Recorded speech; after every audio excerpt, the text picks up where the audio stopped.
From my personal experience, vulnerability is honestly true power. And there's a few reasons for this because it doesn't seem so obvious at first glance.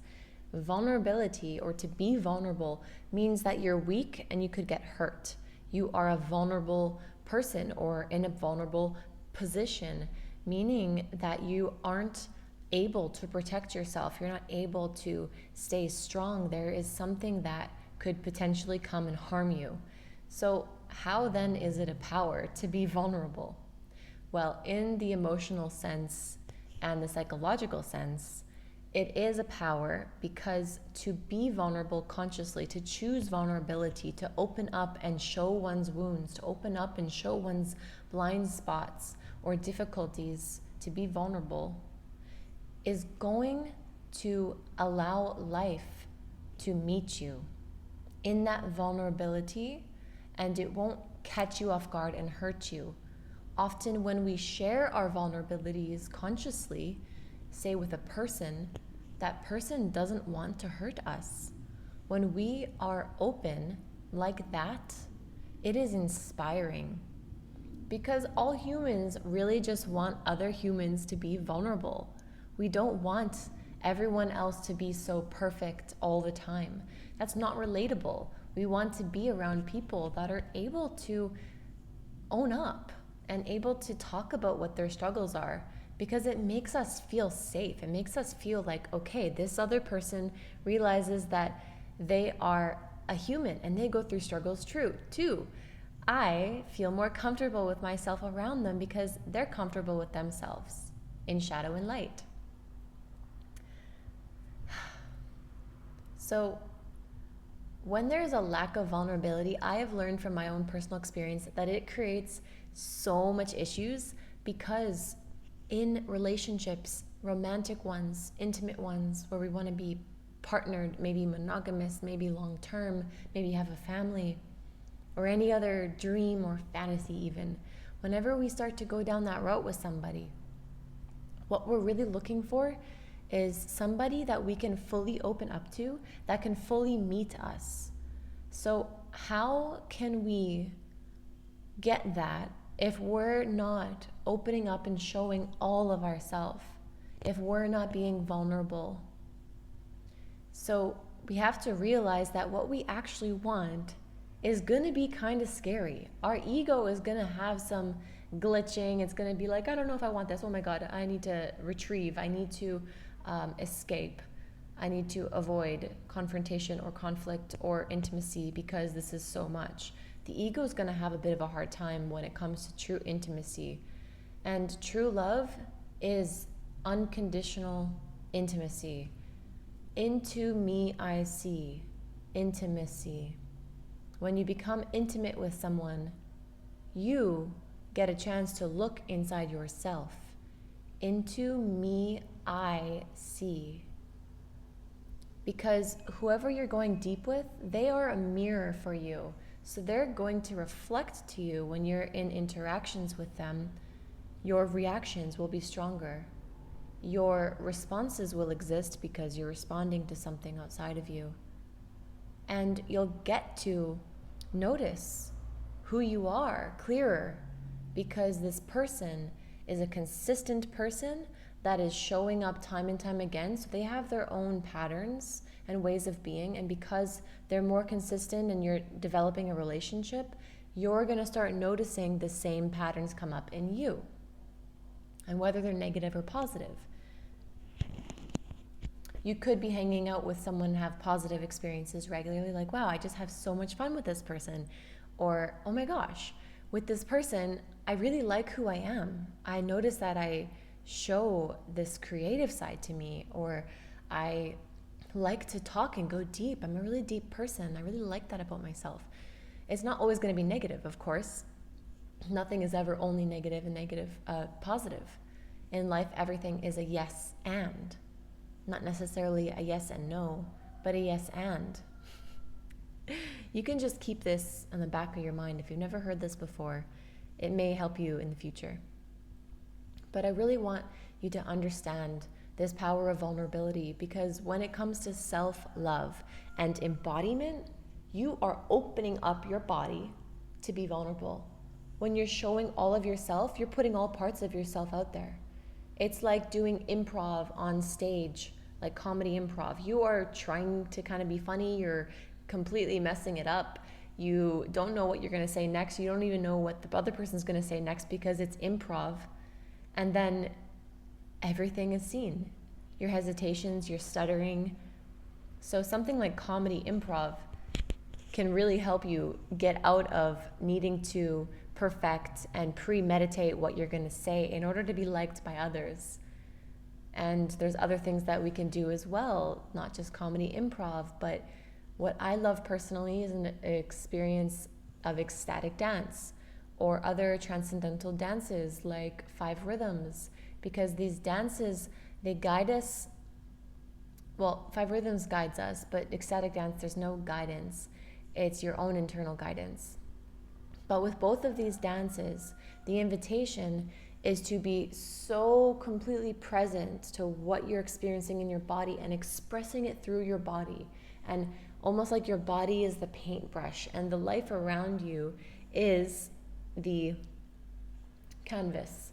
And so if you can imagine your fingertips are paintbrushes, how are you painting around? What does that look like? How could you get more creative with that? And you can guide yourself through different elements. Obviously, this is very watery, but then air.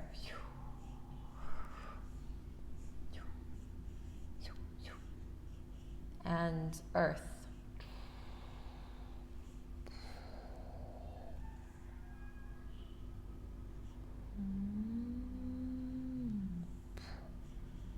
And there can be fire.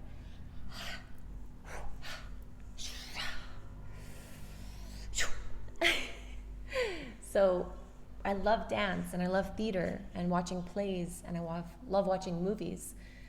Who doesn't like watching something creative like this, even if it's a video game? And there's a reason, because when we see these things outside of us, it makes us feel so much. When we see an actor jumping from building to building in slow motion, or we see a character that is, all like an alien or something crazy, and they're doing these like actions and they're doing this stuff that we don't think we can do. But the thing is, a lot of these things we could do at least a little bit, and it would improve our happiness so much so, and we wouldn't have to watch so many movies or play so many games and constantly be looking on the outside. But we could become the main actor, main character of our lives. So, for example, what kind of movies do you like? Are they action? Are they romance? Are they comedies? And think about how you like your videos and your games. What kind of feelings do you like to have?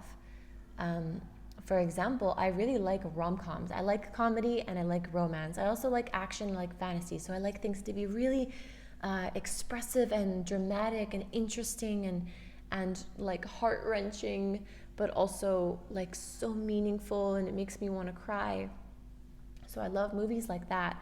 And honestly, I realized that that's how I want my life to live like and be like. I want to be in a fantasy, something that's kind of ridiculous, like hilarious and like bewildering, but also so meaningful and so deep that I have people in my life that like are soul family, that I know I'm not alone on this earth. Like there's some deep, deep, deep connections.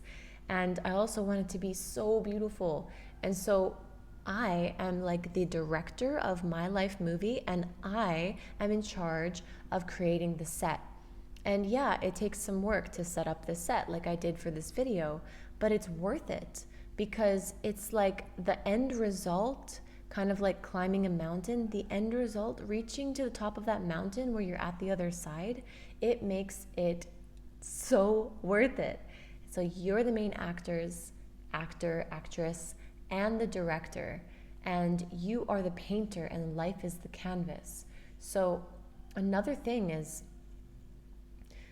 with vulnerability, what if no one likes your movie? What if you feel alone? There are some genres of movies that are less popular, that don't get good ratings, or say you've had that experience already, that you don't have a lot of support, you don't really feel like people validate that your expression is needed and desirable and interesting. Well, nothing lasts forever. And maybe you needed to learn something in that. That's what I wanted to introduce you with the whole shadow work thing, is nothing is just a problem. Every issue has a lesson. So remember that if you have a belief that's negative, it's not real, it's BS. Because these belief systems, BS, belief systems, limit us. Unless we have a belief system that is a limitless belief. So if we believe that we have limitless potential, that we are absolutely worthy of our dreams to come true, then that belief is gonna just show us all of this magic and abundance. So bringing it back to beliefs to remind you about this, because what is coming up when you imagine being the actor, the actress of your dream movie? How would you need to show up? Because maybe you're not acting that out. You watch action movies, but maybe you're quite lazy in your life and you don't really move around much. Maybe you need to get out and actually do something that entices this action. Do some capoeira, which is like a fight dance, or mixed martial arts and punch, whatever it is that matches to what you like to see on the outside, what videos you like to watch and games you like to play, and really embody that more. It's up to you. You can listen to this and feel like, wow, this is impacting me, but it will barely impact you compared to how much it will impact you if today or after this video, or you make a plan for tomorrow, that you are going to go out and do this thing. That is going to change your life so much more. So I remind you of that.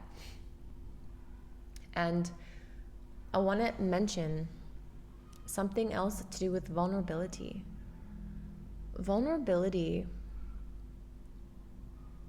is the key to healthy relationships. And I'm saying this from my experience. I've had a lot of unhealthy relationships. I had toxic, traumatic, really dramatic and traumatic relationships because I honestly was not able to be vulnerable. I was working on loving myself, but I was so focused on people pleasing that I was not actually being authentic. I was trying very hard to be the person that I thought they wanted me to be, versus just existing, loving my life, being myself, not being like, oh, did they see that? Did they hear that? What are they gonna think? Are they still gonna love me? So these days, I'm very grateful that I get to practice this deeper and deeper and live a life of vulnerability, because my relationships are finally showing that this life I get to experience healthy love, that this life I get to experience true love. My relationships have always been really passionate and intense because it's a mirror. It's something that I was going through inside. It wasn't that my partner was that way. It was a mirror for something that I was believing to be true. Of course, my parents, there was a lot of fighting. My mom had boyfriends, and in those relationships there was a lot of turmoil. And so in my relationships, I manifested a lot of turmoil as well. And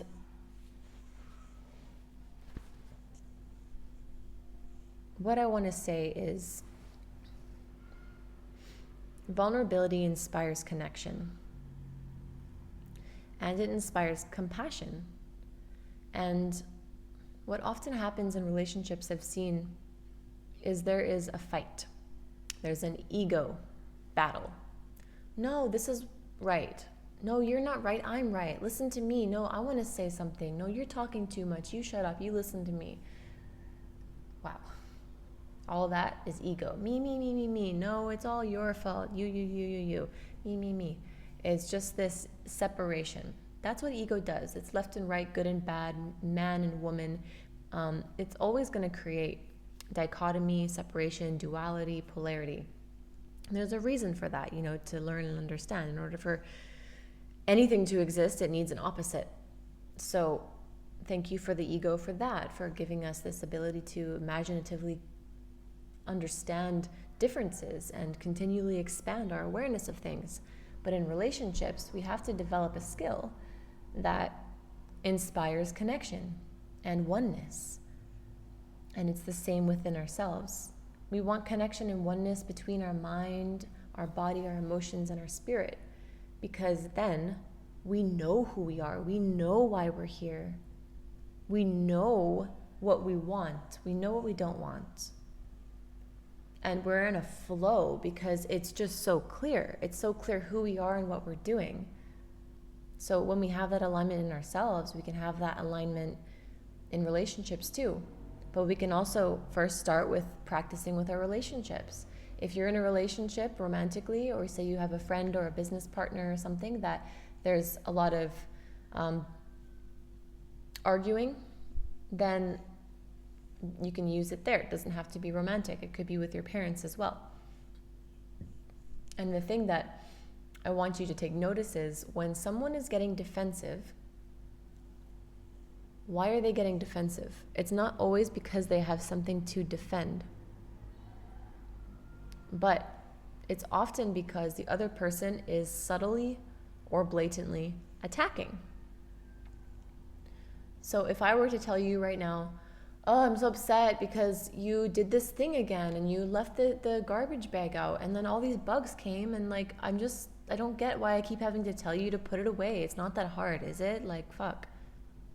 If I were to say that, would you feel like, oh, okay, yeah, sorry, yeah, I'll make sure I do that better? Or would you feel like, damn, like, well, I was running late and, whatever it is, you feel like you need to explain yourself or defend yourself, or be like, oh, I'm sorry, and fawn and kind of pull away and be like, ow, like that person's mean. But versus I said like, oh, I got home and I was so stressed because there was ants all over the whole kitchen. And then you would go like, oh, okay. Like, yeah, it's like, and honestly, I think it's because you left the garbage bin out, but it's okay. I'm not upset with you. But, I dealt with such a mess. But I cleaned it up now. I just wanted to tell you that it would be nice if we remembered to put the garbage bin away. You'd be like, okay, yeah, I'm sorry about that. That sucks that happened. So be mindful of how you are manifesting reactions and responses in other people. And say that you are feeling reactive and defensive, like you need to explain yourself to somebody all the time. Take notice if they are being vulnerable. Are they talking about their personal emotional experience that they had? Or are they focusing on something that you did and trying to be like, hey, you are the problem, it's your fault, why did you do this, blah, blah, blah. Because that type of energy, it's like someone's attacking and it makes us not able to be vulnerable back. But if someone's being vulnerable, then we naturally, because we have mirror neurons and we're all very similar, we can resonate like, oh, they're being vulnerable. And we can also drop into that level of vulnerability with them. So yeah, just take notice, because you have the opportunity there to then communicate to them that you would love to know about their personal experience, but you're feeling defensive, you could say. Or I feel, if you say even I feel attacked, it might be triggering as well, because once again, that's slightly focusing on what is happening to you. But if you just say like, whoa, I feel really scared right now, I feel a lot of intense energy, do you mind if you just slow down? Like, I would love to hear you, but yeah, I would like to hear more about your personal experience. not about the advice that you have to give me, if that's okay. Things like that. So hopefully that inspires them, and if they say like, what, I wasn't talking about you, I just wanted to, then, put up a boundary. And it's like, hey, I can see that you're really upset, but it's affecting me. And so I can't show up in a good way right now because I'm starting to get affected. And I know that you would need something else, or I feel that you need something else. Or you could even ask questions. Questions are also very, very, very good for vulnerable connections, because what's the opposite of vulnerable is to assume and to box things in, versus being vulnerable and being like, wow, I don't know. I feel confused. I feel lost. Can you help me? I need help. I don't know what to do right now. I'm scared. I'm not into my heart. I feel like I want to run away. All of these things are vulnerable. And when you're in a good relationship, that person will show up for you. If you're being vulnerable all the time and you're requesting that person to meet you in your vulnerability, because sometimes it takes time. If you're with someone and you're being vulnerable and they're being mean and attacking you, give them a chance and to learn, hey, every time I open up to you, I feel like this. I feel scared. I feel more vulnerable. I feel like running away. I feel unsupported. I feel unheard, and I would really like for you to hold more space or something. If they're open for reflection and you could communicate to them, what is it that you want, and they're open, you could then say, I would like you to listen, and I would like you to hold space, and I would love to be held, and I would love uninterrupted time just to share, and I just need someone to vent to. So then that person could click in and go like, oh wow, yeah, I was interrupting. Wow, I never let them talk. I wasn't even listening. They could come to it themselves from your vulnerable share. Oftentimes, people don't learn from us pointing the finger at them and saying, hey, you never listen to me. You always interrupt me. They just get like, whoa, and then they get resistant to that. They don't want to do that because it sucks and they feel like they failed. And because it's this negative energy and they're avoiding it and they want to change it and it's like this bad thing, it actually becomes more magnetic and they like cycle into the same experience and they'll likely do it more. So it's better to just share about our own personal experience. This is huge.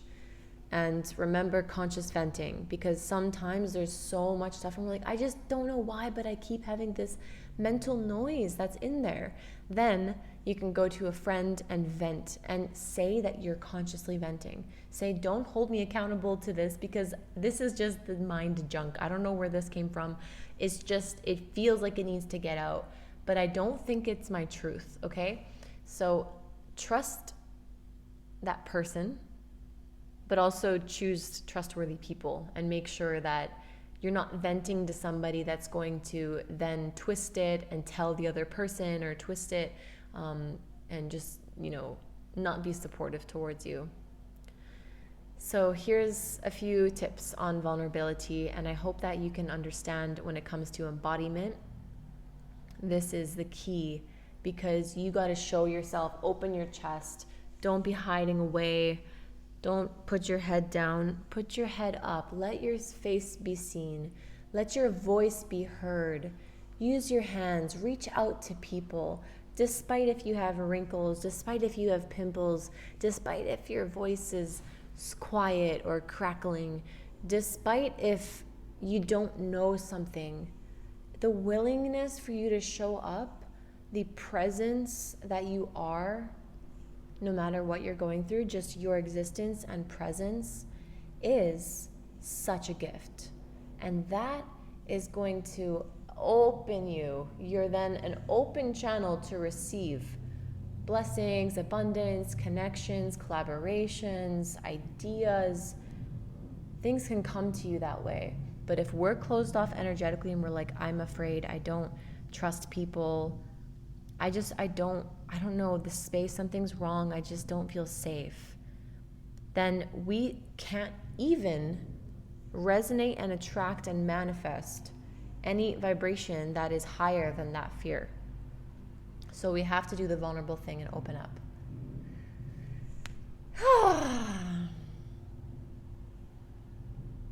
Let's take a breath. Oh, let it go.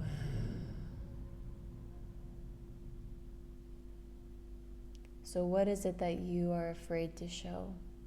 What is it that you're afraid to say? And how right now can you get out there in the world and go share that, go say that, go show that off? And it's okay if it's not pretty, if it doesn't sound smart. But I've noticed even in my personal journey with the online social media world that when I'm more vulnerable, I share more of the juicy details of my inner experience, people go, wow, and they lean in and they start to trust me more. People like me more. But when I'm just like, everything's great, and I only share the positive things, people are like, wow, I'm jealous and inspired, but I can't really connect with her. People can connect to realness. And that's how we get real love, real sustainable, healthy, long-term relationships. And I think that a lot of us want that. And even if we don't want that in romance, we want that in friends, because one day we're going to be old. And who knows what that will be like. But who also knows what the world is going to be like in a couple years, in 10 years, in 30, 40 years. We don't know.